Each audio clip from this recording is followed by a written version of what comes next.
बिहार विधानसभा चुनाव होने में अभी कुछ महीने बचे हैं। चुनाव को लेकर सभी पार्टियां अपने अपने स्तर में तैयारियों में जुट गई हैं।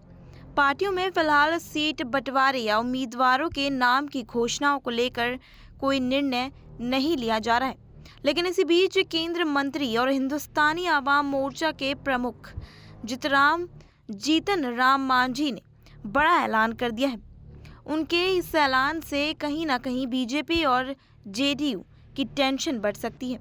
एनडीए जहां एकजुट होकर रहने और चुनाव की तैयारी करने की अपील कर रही है, तो वहीं दूसरी ओर गठबंधन के ही एक दल के द्वारा न सिर्फ कितने सीटों पर चुनाव लड़ेंगे इसका ऐलान किया जा चुका है, बल्कि प्रत्याशियों के नाम का भी ऐलान किया जा रहा है।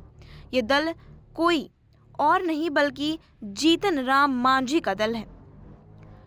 जीतन राम मांझी ने बीते दिन ऐलान किया है कि उनकी पार्टी 30 से 40 सीटों पर चुनाव लड़ेगी।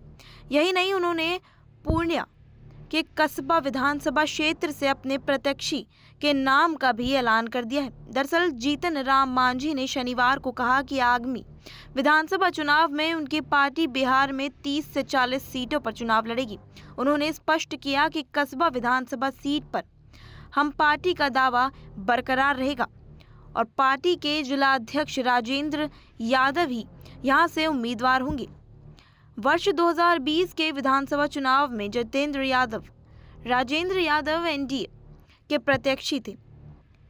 कार्यकर्ता सम्मेलन का संबोधित करते हुए मांझी ने कहा कि पूर्णिया में एक एक्सटेंशन सेंटर खोला जाएगा, जहां युवाओं को ट्रेनिंग देकर स्वरोजगार के लिए प्रेरित किया जाएगा। उन्होंने बताया कि इस योजना के तहत 1 करोड़ रुपए तक के लिए लोन पर किसी प्रकार की गारंटी नहीं देनी होगी, जिससे हजारों लोगों को रोजगार मिलेगा और पलायन को भी रोक लगेगा।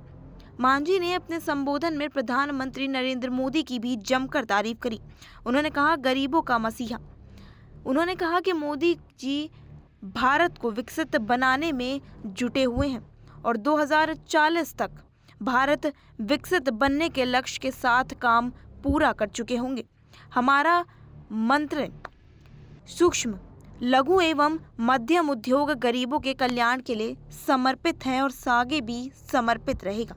फिलहाल इस खबर में इतना ही। दुनिया देश की तमाम खबरों से जुड़े रहने के लिए बने रहिए हमारे साथ SPN9 न्यूज़ पर।